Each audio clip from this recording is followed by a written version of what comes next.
اچھا، ہماری جو علمی روایت ہے مسلمانوں کی، اس میں علم سے جڑے ہوئے کچھ الفاظ تفکر، تفقہ اور تدبر استعمال کیے جاتے ہیں بہت زیادہ، اور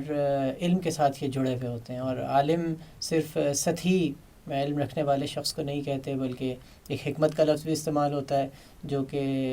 اس سے زیادہ گہرائی کی طرف اشارہ کر رہا ہے۔ تو کیا اس پہ کچھ آپ روشنی ڈالیں گے کہ یہ تفکر، تدبر اور تفقہ اور حکمت، ان الفاظ کے کیا معنی ہیں، اور ہم اپنے تعلیمی عمل میں اور اپنی جو ویسے ویکیبلری ہے جو ہم اپنے تعلیمی ادارے میں استعمال کرتے ہیں، اس میں ان الفاظ کا استعمال کیسے بڑھا سکتے ہیں اور کن پیرایوں میں استعمال کر سکتے ہیں؟ دیکھیے، ایسا ہے کہ یہ درجن بھر سے اوپر الفاظ قرآن کریم کے ایسے ہیں جنہیں آپ صرف ایک جملے میں سمجھ سکتے ہیں، اور وہ یہ ہے کہ قرآن یہ چاہتا ہے کہ ایک شخص کا تنقیدی ذہن تیار ہو اور وہ ہر چیز کو جانچ کر کے، پرکھ کر کے قبول کرے۔ یہ وہ جانچے گا پڑے گا کس طرح سے؟ جب تک وہ ان ڈیپتھ تفقع نہ ہو، جب تک وہ کوگنیٹیو تفکر نہ کرے، جب تک وہ تعمق نہ کرے، جب تک اس کے اندر طلب علم نہ ہو، تعلیم نہ ہو۔ یعنی یہ ساری جو درجن اصطلاحات ہیں، اوور ڈزن قرآن پاک کی، ان سب کو آپ یکجا کر سکتے ہیں محض اس ایک بیان کے اندر، کہ وہ چاہتا ہے کہ بجائے ایک اندھے عقیدے کے وہ ذہن پیدا ہو جو تنقیدی ہے۔ اس کی مثالیں وہ پیش کرتا ہے، حضرت ابراہیم کا واقعہ، حضرت موسیٰ کا واقعہ، اور بہت سے واقعات جس میں کہ رشد اور حکمت کے پہلو موجود ہیں، وہ سب یہ بتاتے ہیں کہ جب تک وہ کرٹیکلی دیکھیں گے کہ ستارہ جو طلوع ہو رہا ہے، غائب ہو رہا ہے، سورج ہے، اس کے کیا کیفیت ہے وجود کی وغیرہ، تو یہ کریٹیکل مائنڈ ہے، اور یہ دین چاہتا ہے کہ یہ پیدا ہو۔ یہ ہمارے ہاں ناپید ہے۔ ہم نے علم کو ایک یادداشت کا امتحان قرار دے دیا ہے، اور بچپن سے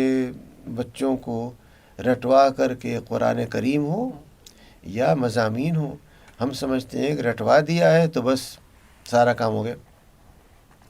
اصل چیز جو قرآن بار بار کہہ رہا ہے وہ یہی ہے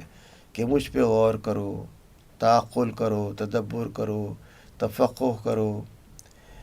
ذکر کرو۔ ذکر کا مطلب بھی تسبیح کے دانے نہیں ہے، بلکہ یہی چیز ہے کہ وہ کس طرح سے غور کر رہا ہے، یاد دہانی کر رہا ہے، سبق لے رہا ہے۔ وہ سارے پہلو اس اصطلاح کے اندر ہم نے اس کو محدود کر دیا، اور یہ سمجھا کہ محض 1000 دفعہ ایک لفظ کہنے کا نام ذکر ہے۔ ایسا نہیں ہے، قرآن میں تو نہیں ہے ایسا، ہمارا فہم ہو سکتا ہے۔